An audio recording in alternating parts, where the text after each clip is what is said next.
Way to go, Farfa. They haven't watched my ban list at all, but way to go. I applaud you. I do. I applaud you. I applaud you for taking the time. But let me tell you something with your silly update jammer. Let me tell you something.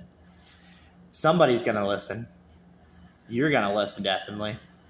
But I'm going to tell you something opposed to, like, I love Detroit Lions football. I love video games. But I definitely love Yu-Gi-Oh! Let me tell you, because you want to see the perspective. I know you do. You want to see the perspective of why I'm intelligent, why I know actual cards. Update a jammer, okay? Sure, it's a problem card. That's not a bad argument. There's not a bad argument to it, really. But here's something that you're forgetting. There's always different combos to get to access Code Talker, okay?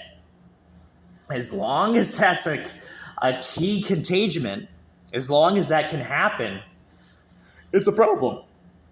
It's generic. It can do. You can find it to mesh with any deck.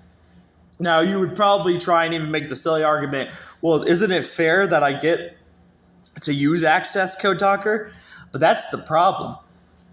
That's the problem with it. It's really hard to break down Access Code Talker, but let me tell you about it. Okay, so 2x3, okay?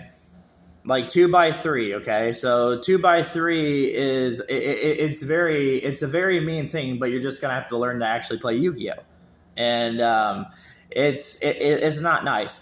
Anything in your extra deck normally is trash. Anything that you're playing in your extra deck of Yu-Gi-Oh! Is normally like you get an extra plus. You get anything, anytime. So any moment I get, I'm thinking about Access Code Talker. I'm thinking about what card can I shove in my extra deck, just to troll you with. I'm thinking about Baron Pizza. I'm thinking about anything. You don't want to even mention Baron Pizza because you suck. You know what I'm saying? You suck. Like an actual person that knows knowledge, I know knowledge. You just want to try and say, oh, let's not talk about these cards. You're literally purchasing cards to win a game, Farfa. That's trash, dude. That's you don't know shit. You don't know shit, and I love it. I love that you don't know shit, but like I know that you just wanna, you wanna do the upmanship, okay? You wanna do the upmanship of other stuff that you know, okay? But you can always ride on that, Now, you're thinking about Abyss actors, okay? Let me tell you something, too. Surprisingly, yes, you can lose to an Abyss actor player. You already know that. It's very possible that some random guy can figure out a formula to it and beat you with it. It is possible. OCG does do some pretty crazy things. So there is a possibility, but it's not just Abyss actor, I'm telling you. No, I like to insult you even further because you just don't know what you're talking about. I'm talking about every OCG import. I'm talking about the cards that nobody wants to talk about. They don't want to talk about when every single OCG card is here in the TCG. We have at least a little breathing room, just a little breathing room. But and if you don't believe me for some reason, I've been checking tops, I've been checking everything. Let me tell you straight up, like how important the key component is of an extra deck. Cashier is still able to top. They're still able to top. It's not like you put it to one and now it's a change. That's not even close to a change. You see, I know Farfa. I understand. I'm being nice to you. I understand that you love how stupid Konami is. I would love that too. I would love the idea that I could go into some Yu-Gi-Oh tournament and be able to play with whatever card I want and just be like a helmet player. It's not that's the thing too. Everybody's being a helmet player, whether you argue or not. They're being helmet player. What's helmet player? Super heavy samurai. What's helmet player? Right? Cashteria. What's helmet player? Right? Purely.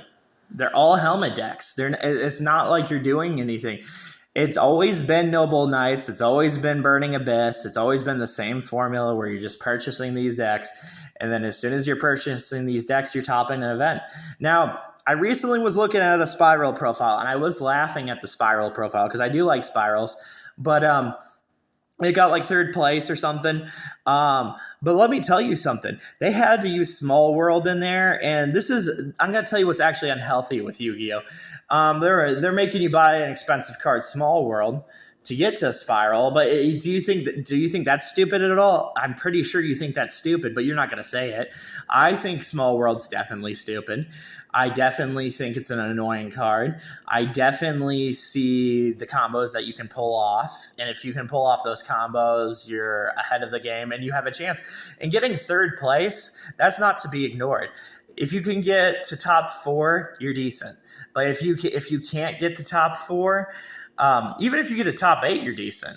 If you get to, and Yu-Gi-Oh is such a weird scale that if you get somewhere in the top 32, maybe even to 36, you're decent. But like, it's the topping's the funny part. I know you would love to top. I understand that. I understand that you would like to go and top an event, but like, I can't ignore it, dude. You want to see real wisdom? I can show you real wisdom with cards. But like Access Code Talker, I talked about years ago, and not even a bat of an eye. Do you realize when you looked at your ban list and you saw like the needle fiber thing, that was all me? And that's a hard contagion for people to accept, but that was definitely me. I saw everything that needle fiber was doing. I didn't like what needle fiber was doing. I made it at least a little bit, and that was actually a pretty decent time in Yu-Gi-Oh. So your argument is to try and tell me a time that we enjoyed Yu-Gi-Oh. Do you get what I'm saying? You can't do it.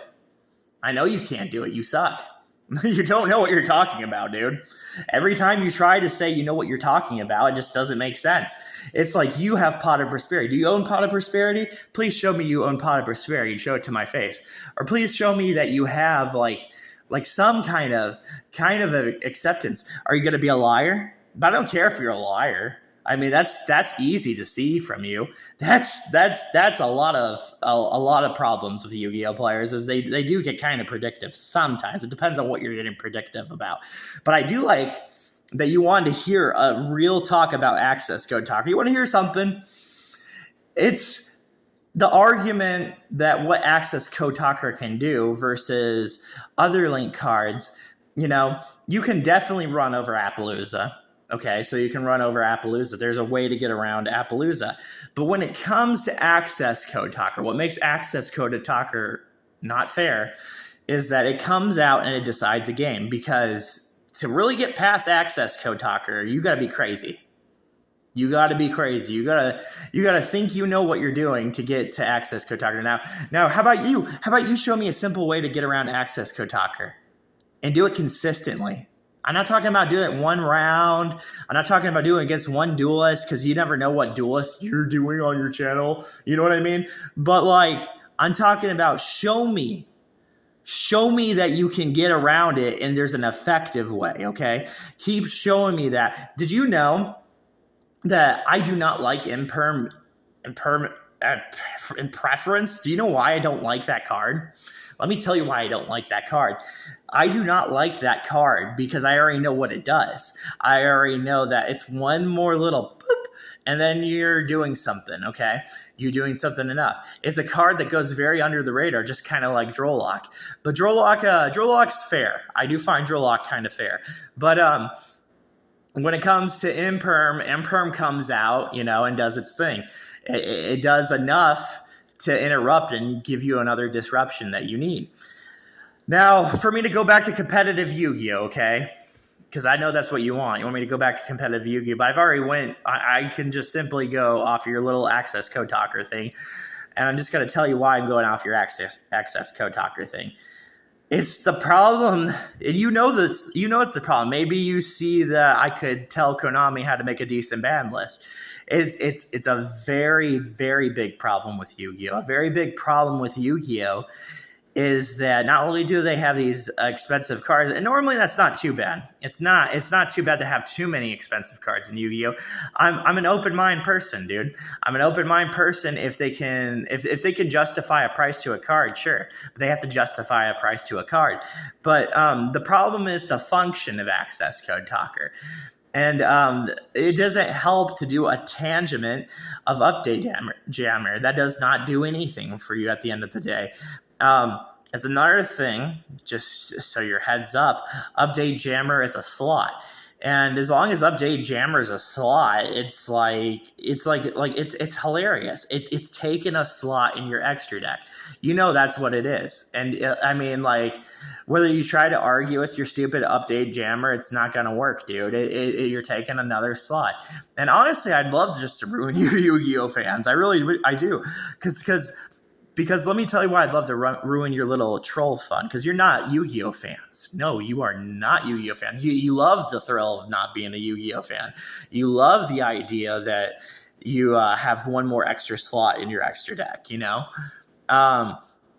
But like, the reason I tell this and the reason I speak my mind about this, that the actual drive I have of talking about this is it's really annoying to think that they don't even like look at access code Docker. You know, that's a very annoying thing for a card mechanic of a game. You know, I can't. I'm gonna count every profile for you with access code Docker. Do you really want that? That's a very nerdy thing, but do you really want that? I don't think you want that. I really don't. I don't want the talk with Ash. Who wants to talk with Ash, man? Who? Tell me who wants to talk about Ash, man. Nobody talks about Ash. Talk about Snow Rabbit, and Snow Rabbit has climbed back in. It has climbed its way back in. I didn't even really care. Like that. They're like, oh, pity party with Gamma. Gamma was a pity party because you can lose to Gamma. Gamma was like that wasn't a main concern. A main concern was Snow Rabbit, Ash, and cards we just don't pay attention to. Somebody acknowledged me. They took their time to acknowledge me, and they agreed with me on evenly matched. Okay, and evenly matched is just a very stupid one because you could argue you probably don't see a ton of tops with it, right? But when you see a person who knows what they're doing with evenly matched and they put in the right ratio and then they do it to you, it ends up getting them enough to win. And nobody would ever, like, you wouldn't do an actual decent debate. You wouldn't talk about evenly matched. I know you wouldn't. Nobody, like, evenly matched, come on, man, it banishes